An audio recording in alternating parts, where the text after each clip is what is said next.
Today's message from Reverend Christian Sorensen was recorded September 18th, 2016, and it's titled, Your Life is Your Masterpiece. Subtitled, Are you in your life with all your heart?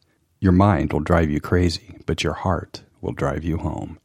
Come visit us at seasidecenter.org sometime, and you can join us in Encinitas, California on a Sunday, where we always have great music, a spirited message, and a joyful, loving, vibrant community that awaits you.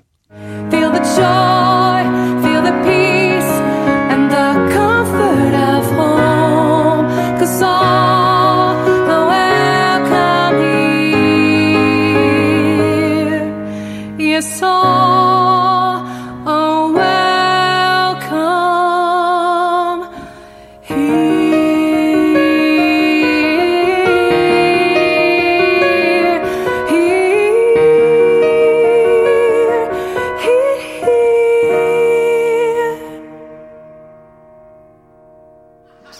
Your life is your masterpiece. You got that? You ready to work on that? Because I'll tell you what, the only thing we have is it's like a sparkling star in the palm of our hand. The only thing we have is this moment, which is like a sparkling star in the palm of your hand, and yet it's also like a small snowflake that is melting. And so you got that profound possibility and that vision of the star, and yet it is melting away, and this is the only moment where you have to sculpt that masterpiece. I mean, you'll have the next moment, but the only moment that you'll ever have is this now moment where you get to begin to sculpt that and to be that. And, the exciting thing is that you get to live in the stories you're telling yourself. So if you tell yourself, hey, I've got the star and I'm the master sculptor, I'm going to create this masterpiece, that's your story, and you'll have all that you need to do that. But if you don't like what's going on or the story that you're telling yourself or the story that you're living in, the important part here, or the good part here,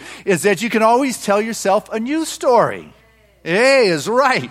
So if it's not going in the direction you want, you can tell yourself a new story, and you can really profit, if you would, or be blessed by wherever you are in your life. By, whether you are struggling or whether you're flying high or whether you're 8 or 88 or 96 like Mom over there. Hey, welcome to Seaside. You may be the most mature in our audience today. And but the good news that you get to be blessed by is at any moment you can take hold of the steering wheel and point yourself in the right way. Woo, it's right. You got that? So you can tell yourself a new story. You can take the steering wheel and begin to point yourself in the new way, because I'll tell you what happens on this course to creating your masterpiece in your life. It doesn't always go the way you wanted. Yeah, I'm dealing with that now. Last year I was talking a lot about the book I was writing. We had a wonderful class. 127 showed up to experience my new book. I'm sure it would be at the top of the New York Times bestseller right now. But the issue I've been running into is the publishers don't seem to appreciate it like I do. Just this week I heard back from the company that wants me to dumb it down. And it's like, I know, but after you've been turned down, you start wondering, should I do that? Or the other reasons I'm getting is that my platform is not big enough, which basically means there aren't enough people listening to me, which I kind of agree with. But I mean, we do have a reach of tens of thousands of people. It's like, come on. So maybe it's just boilerplate. Everybody's being nice and saying, this or that. But you know what? That's the story I live in. And the story I live in isn't this bad. I'm tired, but you know what? I'm tired of waiting. And so what this has now done is I can now take the steering wheel and say, it's time to self-publish this. It's time to, So rather than waiting another year for a publisher to get it out, we'll have it ready for the gifting season by this year. So you got to share with your friends and say, this is what's happening and this is what's going on. But I'll tell you what, the thing about happiness is, which I really use in creating as a master creator, is that happiness is that feeling you're feeling that you want to keep on feeling. Isn't that good? Happiness is the feeling you're feeling you want to keep on feeling. What is it that just feels so good that is going on in your life, even if others are criticizing it and saying, you need to dumb it down, dude. I love what Esther Hicks said when she was bringing forth Abraham. She says, you don't ever have to convince anyone. That's right. Just think about that. Imagine if you're going through life realizing, you know what? I don't ever really have to convince anyone. I'm going to do what's is mine to do because I'm going to create a masterpiece with my life. There was this one observer who noticed this woman like cleaning these wounds and really these growing infections of her friend's body. And he said, I wouldn't do that for $1 million. And she looked at him and said, either would I. It's like, what would you do? Irrespective of that $1 million. What you want to do, that's your masterpiece. That's what's calling you to do in this world. And it may bring up some concerns, but fear, I'm going to tell you, fear creates distractions. Right? Oh no, I'm afraid I can't do this. I'll look at this, look what could happen. Oh, isn't this terrible? And love creates presence. Love creates the presence. Fear creates these distractions and begins to take your head off on these tangents, and love allows you to open your heart and to experience the presence that is there. And what I've come to recognize, it is a lot easier to feel good than it is to feel bad. How much work does it take to be miserable, hurting, having your body not work, having to tell people about it, make them feel bad, than it is to, hey, I like this feeling, I want to feel more of it in my life. I'm in the process of creating a masterpiece in my life and my world, and I'm going to do this. And to be able to do this, I've got to be willing to move beyond the trepidations and concerns, the fears, needing to get it perfect. Do you know anybody who's a perfectionist? No, you don't have to share any names here. Okay. But you know what I've come to, and I've shared this with you before about perfectionists. The perfectionist, you can have about 95% correct, and the perfectionist will tell you what's wrong. Have you noticed that about them? Which is good for editing. But other than that, they can really bug you. But I'll tell you what I've come to recognize that I have shared with you is that those perfectionists aren't really perfectionists. They're imperfectionists because the perfectionists are looking for perfection and the imperfectionists are looking for imperfections. And so those imperfectionists will be continuing to live in their story. Remember, I started this whole thing about you live in your story and you can change your story. And if your world is continuing to have the flaws and the difficulties and the things that aren't working, and this is what you continue to see, you may want to look at that. And even if you got people saying things to you about that, it's good to hear, but don't be discouraged by other people's opinions who don't know about what it is you're about to create. Right? Don't be discouraged by their opinions because they don't know what it is you're about to create in your world. But what happens is it falls on our human heaviness, our human emotions. It's like, boom, we're guilty because I don't know if I'm worthy enough or whatever it is. That story about Adam in the Bible, where it says, and then he fell into a deep sleep. No? Okay, let me tell you. Most people have read the first few pages of that big, thick, black book. And in that is the story about Adam who fell into a deep sleep and supposedly they took a rib out and there we all are as a result of that. Or so the story goes. But what's interesting about that is, do you know it says he fell into a deep sleep, but it never said he woke up. So here we are. We're still moving through this world in this deep sleep, in the sense of separation, in the sense of, it's outside of ourselves, in the sense that, there is a separation. You can see me. It's like God said, who told you were naked? It's like all of a sudden there's this sense of guilt. If there was no guilt, there was no separation, you wouldn't care if you were exposed or if you were known or if you were seen. But Spirit said to you, who told you that? That's right. At some point, what's holding his eyes closed is guilt, because at some point someone said, hey, this is what's wrong. At some point somebody taught us about guilt. Though guilt is a very prevalent experience in the human expression, it's not natural. No, though many religions use guilt, it's not really a spiritual tool. But you take a look at a little child. They don't know guilt. They're just shining their light. They're just being who they are. And at some point, most of them grow out. I happen to have a son who has unique needs who has never embraced the concept of guilt. And I assure you, I have tried. But it's just not in his DNA. Bribing works. Guilt doesn't. But I'll tell you what, at some point the children start growing up and they've got this innocence and guilt is not part of it, but all of a sudden, they are taught to feel guilt. All of a sudden they are educated to recognize that, if you don't do something, you're going to feel guilty. You're going to feel bad. And it gets passed on from one generation to the next, this dark, heavy, tattered, smelly cloak of guilt that is just being perpetuated in the cycle of apologetic living from the ancestors. You don't have to take it, but we do.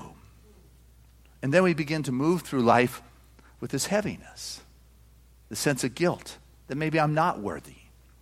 In Bali, they have a belief that a child is so precious that when they arrive in this world, that they are still so close to God, that they are an angel incarnated, that they don't even let their feet touch the ground for the first year.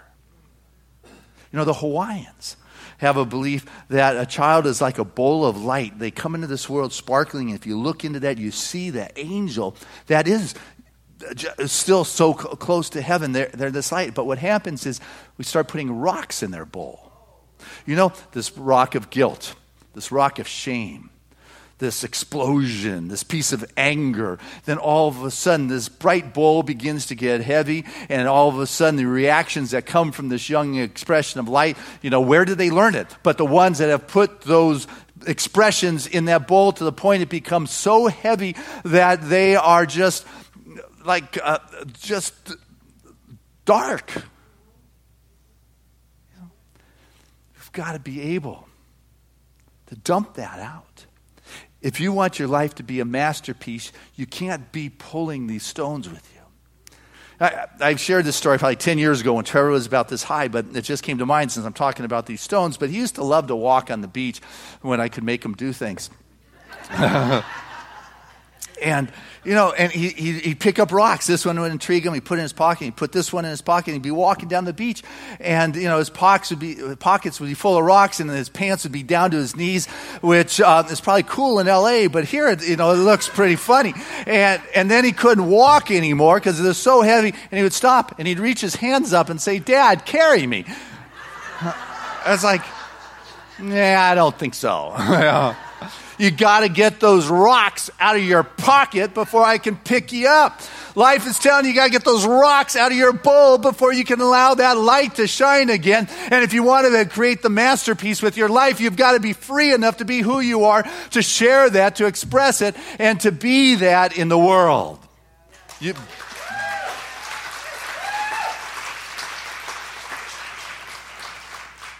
Now, I like the story from my book yesterday. Did you read that? I'll tell you what, I could go back. I got a lot of stories in there I could be using on Sunday. There's a couple you did. That's good. But I'll repeat it, Susan, for the ones that didn't, okay? All right, that works. But what I liked about it was, there's this young guy on his venture out wherever one adventures, and he comes across this huge river that he can't see any way across. And he spends the day walking up one bank, down the other, back the other way, and he can find no way. By the end of the day, he's kind of perplexed, thinking he needs to turn around on his journey, when he sees across the river on the other bank, like this old wise sage just sitting there. And he says, "Hey, old wise man, how do I get to the other side?" And the guy, kind of contemplated his naughty knuckles, and he looked down one side of the river and up the other side. And he said, "You're already on the other side."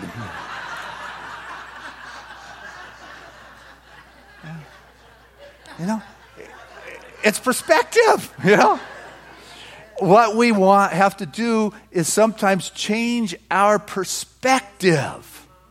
If we want to be able to write that new story so we can live in the masterpiece of our creation. We're the ones who have got to change that story. Vincent van Gogh, he talked about a guy who was masterful in his creation, but left this world, impoverished because he had no money, because it wasn't recognized in his era. But he said, I am seeking, I am striving, and I am in with all my heart. You got that? I am in with all my heart. It's not like I'm partly in, I got the right foot in, left foot out in. I am in with all my heart. You want your life to be a masterpiece. Are you in your life with all your heart? That's right. You've got to be all in. All of it. Anything else I need to say? Just checking.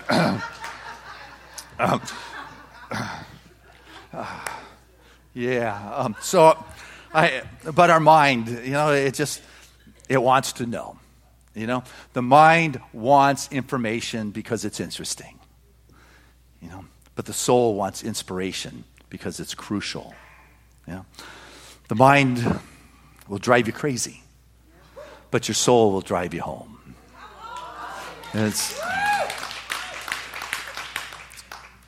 And when you come to those moments that are perplexing, what am I going to do with this? This is not the direction I had wanted to go. I think about the Zen koans.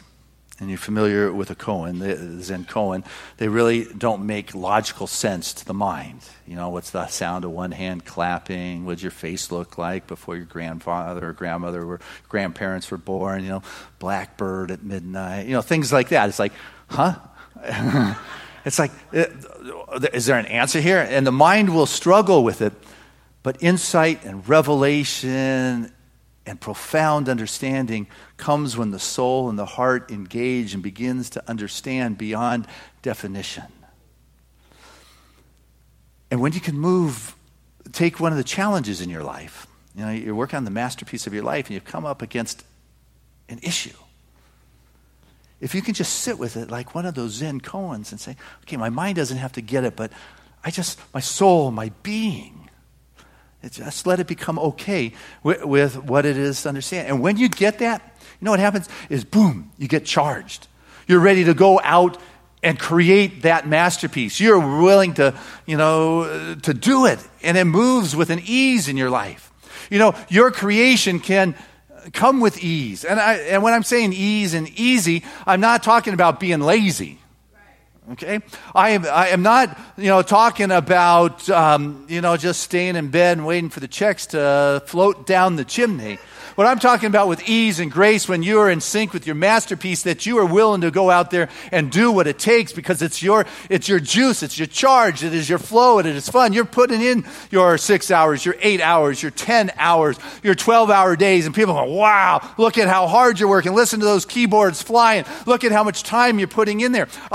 Every Tuesday, I put in 14 hours, and I go home at 10 o'clock, and I can't even go to sleep because I'm all charged up from class. When you are in that flow, the Spirit is moving through you with a power and a passion to create your masterpiece that can't be denied. And you're not caught up in perfection. Perfection was back in, you are in this creative mode. It is being that channel through which that Spirit is showing up in your life. That is right. It is. Be that perfection. I've sat with so many people in counseling over the years trying to get their other partner to be perfect, and they realize that that perfection is, they don't have it, but I don't either. And when I realize I'm not perfect and they're not perfect, then maybe this imperfection thing can be perfect. It could work. I mean, you ever see those little figurines on the top of a wedding cake? Now, those are perfect. Porcelain perfect. No flaws, no challenges there. They are just without pimples, without wrinkles. But if you stop to notice, they're not breathing either, They have no life in them going on. And when the party's over, they get thrown away, So I guess I'm saying you've got to be willing to embrace that imperfection. In Japanese, they have this thing called wabi-sabi. I love the word. I don't know. It's in Wikipedia, so it's got to be true. But, what it is being able to embrace imperfection. It is aesthetically pleasing to see the impermanence. It'd be as if something were to break and they take that vase that is broken and put it back together and they fill the cracks with gold. And they believe that, you know what, the vase is now more valuable because it has character, it has history, it has story. It is beautiful in its imperfection. And imagine if we did that with our lives. You know, when we stumble and we have an imperfection, am I able to fill the ching in the armor or the crack in my soul or being with gold and realize that I can fill my creases with gold and that the mistakes make me even better with who I am in this world? I mean, and you know, that, you know, gray hair is the new blonde. And, you know, have you heard that going bald is kind of sexy? You know, it's... But if you haven't heard about it, I'm starting a rumor on that one. But what's important is for us to realize that we are the ones that get to bring the new story. That we're living in the story we're telling ourselves right now. And, you know, like I said, you have in the palm of your hand that sparkling star, but you've only got a moment to take this moment and to apply it to the masterpiece of your creation. And as you find that juice, that happy thing that you just want to remain in that kind of feeling, you're able to put in those hours. You're able to put in those times, not because it's hard, but rather because you are in that flow. Have you ever seen people not in the flow? You know, who are just doing work? Go down to the coaster at 5 o'clock. You'll watch them walking off the train. They're like walking zombies. You know, they're not working on their masterpiece because nobody's home in that body. You know, and if you don't want to get caught up in the plight of the zombies, what is essential is that you find that which delights your soul. You find that which brings the light back into your experience. You want to create the masterpiece, and you've got to be the master creator. You are a co-creator with God, which is infinite, which wants to move through you as to what it is you want to do. You're welcome. You know, it's the main thing is keep the main thing the main thing. Make sense? Pretty profound, huh? Main thing is keep the main thing the main thing. And really the main thing, I think, is being able to be free. You know, it's our freedom in the sense to be able to create what's in our heart and soul and ours to do. Not having to do what, you know, our kids want us to do, not having to do what our partner wants us to do, not having to do what other people are saying it is yours to do, but what is it that is mine to do? Because that's where I'm going to be the masterful creator. And I'm the only one who's going to be able to bring that forth for humanity or for this world. I'm the one who gets to decide what it is that I'm here to do in this world. And I'm going to step out with an assurance and with a... But what I've noticed from teaching class, particularly the first class, is people show up and they say, so who are you? And I get statistics. You know, I get information. Well, I can tell you who I am, where I am, how old I am, who I live with, who's my relationship, what it is I do. But who are you? What's in there that wants to be done? How can you bring the delight so there's light so you're not one of the walking dead? See, this masterpiece isn't because it's, you know, it's just, I got to do it, but it's because I got to do it. I want to do it. It's mine to do, and I may have some stumbles along the way. I may have some cracks, but gold, it makes it even better. You know, there is this kid, young kid, born in the South. I think it was Mississippi, and it was like, I don't know, around 1930 or so.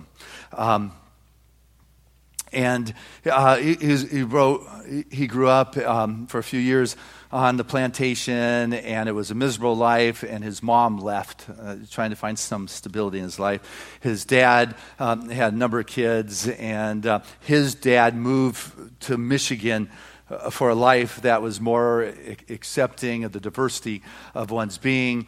And so this kid's dad decided he was going to go. He bought a plot of land, sight unseen, and he grabbed his mom or the kid's grandma. The aunts and the uncles who were all kids by themselves, and there's 4-year-old son, you know, debating at first whether he should go or shouldn't go. They all got on into the Jim Crow car on the train, which was the front compartment. You can't go into the diner. You got to stay there. And the reason the Jim Crow train car was in the front was because if a train ever got in a wreck, that'd be the first to go. And so that was it. And so these kids and this family and their belongings and crates and their packed food started going north to Michigan. But the kids didn't know what Michigan was, so they thought it was meat skin. And they made up a little diddly, meat skin, we're going to meat skin. When they got there, this little 4-year-old, this was 1935, this little 4-year-old was just devastated. His mom had abandoned him. He left everything he knew, and he began to stutter. He couldn't speak clearly, and he just stuttered, and so the kids made fun of him. Started with the family making fun, then in school they made fun, and finally this kid went mute. For 8 years he was mute. He didn't speak. He would answer questions in school by writing it down.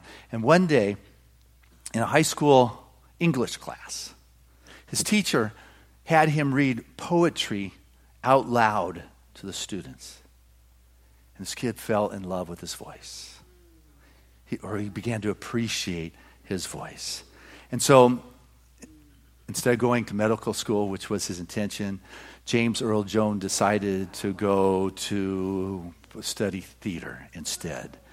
And, he starred as King Lear in Central Park, starred in Broadway as Othello, won Emmys for Fences and Great White Hope, starred in movies like Dr. Strangelove and Roots and Field of Dreams. And then, of course, he's the iconic voice of our time, literally, whether it's Darth Vader in Star Wars or Mufasa in Lion King or the voice to see it. And, I mean, here is a guy who, was caught in his story, that people were making fun of me, my voice, and who I am, and decided I'm going to change that story. And what it says for me is that we live in our story right now. What's your story? If it was class, I'd have you write it down. But now I'm just having you think about it, okay? And realize that you've been blessed with the ability to create a new story.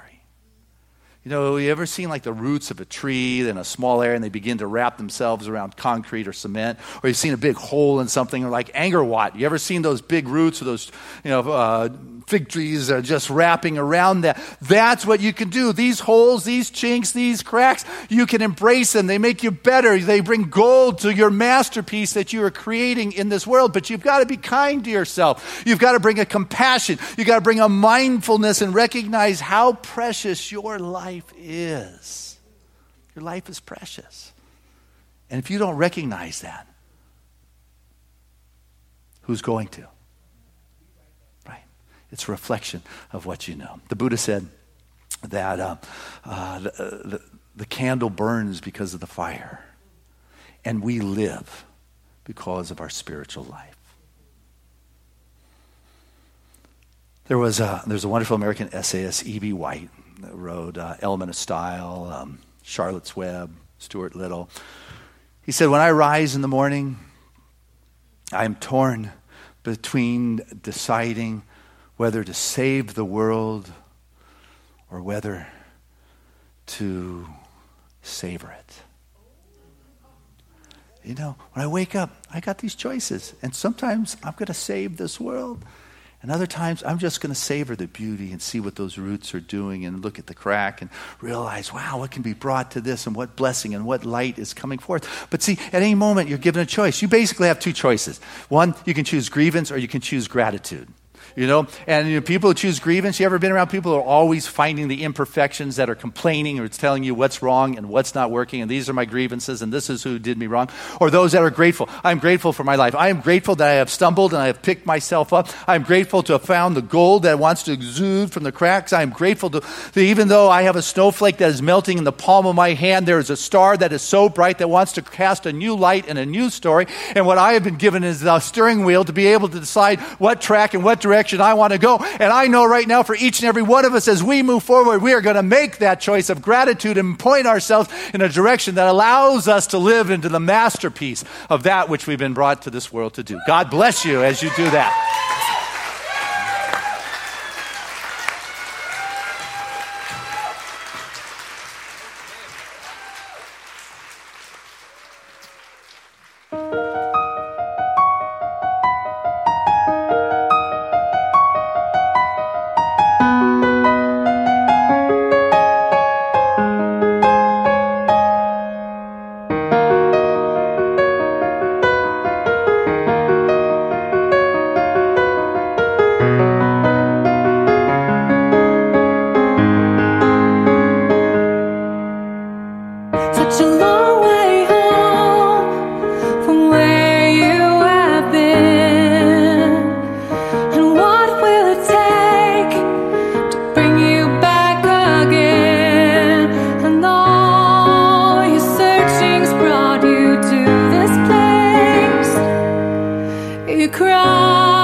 long for grace.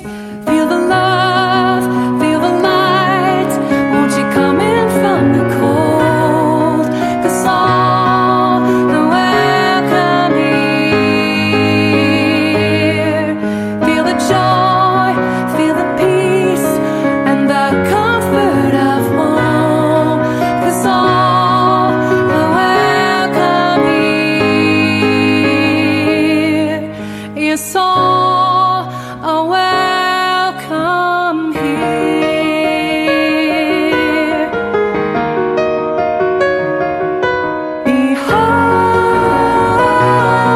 Behold the love. Behold the light in your mind, in your heart, in your soul. In your mind, in your heart, in your soul. In your mind, in your heart, in your soul.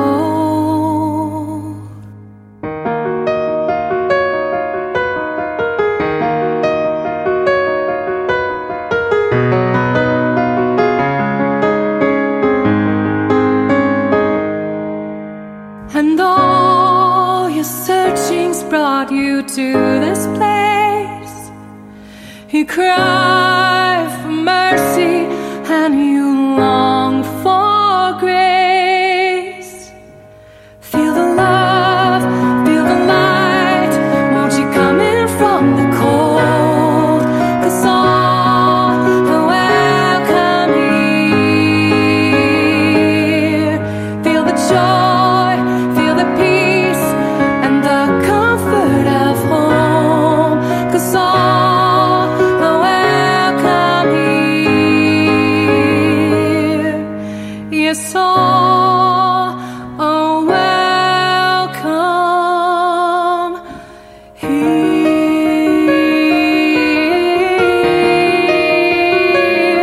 Here.